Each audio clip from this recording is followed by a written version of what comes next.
वो वक्त भी देखा जब सिक्योरिटी फोर्सेस हमारी मसाजिद में कुत्ते बांधती थी।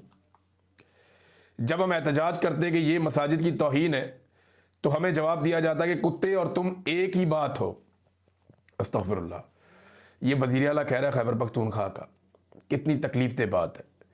सिक्योरिटी फोर्सेस के पास कुत्ते होते हैं वो इसलिए कि ये जब तलाशी वगैरह लेते हैं तो बंदे ढूंढने होते हैं, तो फिर ये वो कुत्तों को सूंघाते हैं मुख्तलिफ चीज़ें और फिर कुत्तों को छोड़ते हैं। और ट्रेंड कुत्ते होते हैं कि जाके वो बंदे आप हमें ढूंढ के दो, कुत्ते ढूंढ के देते हैं।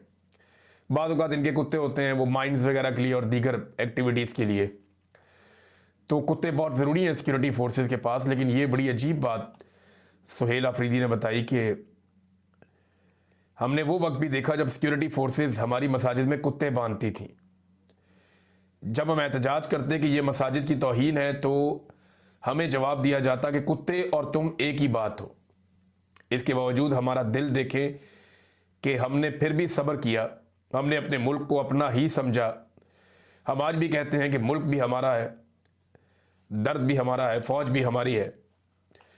जब पॉलिसी अवाम के मफाद में नहीं होगी, जिसमें हमें एतमाद में नहीं लिया गया, वो ना हमने पहले कबूल की थी ना आज कबूल करते हैं और इंशाअल्लाह आइंदा भी कबूल नहीं करेंगे। देखिए, मैं एक बात पहले भी कह चुका हूँ, आज फिर कहता हूँ कि पाकिस्तान की मिलिट्री एस्टेब्लिशमेंट के पास इमरान खान एक आखिरी चांस है अपनी इज्जत बचाने का।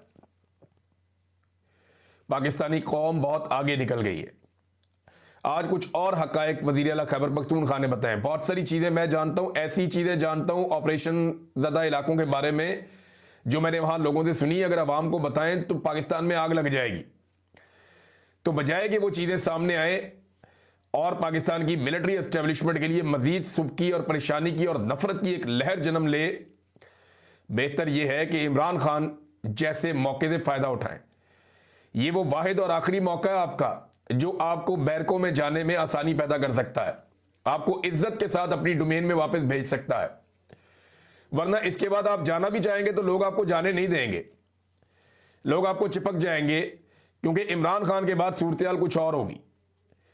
इमरान खान आज भी इतनी शदीद तकलीफ, बर्बरियत, जुल्म, फस्तायत, कत्ल गारतगिरी के बावजूद कहता है मुल्क भी मेरा, फौज भी मेरी। हो सकता है कल कोई और ये बात ना करे, या जो भी कल को ये बात करे अवाम उसकी बात ही ना सुने। तो पाकिस्तान की फ़ौज को होश के नाखून लेने चाहिए। फ़ौजी क़यादत को मैं कह रहा हूँ, फ़ौज तो बेचारी, वो तो हमारे अपने बहुत सारे जानने वाले दोस्त हैं, बाप सारे फ़ौज के अंदर, बेशुमार रिश्तेदार हैं दोस्तों के वो सारे फ़ौज के अंदर। वो खुद भी बेचारे तंग रहते हैं, परेशान रहते हैं कि यार किस चक्कर में डाल दिया पकड़ के हमें। हर बंदा हमें प्यार से देखता था, वो उस तरह नहीं देखता, अनफॉर्चुनेट है। तो इमरान खान ये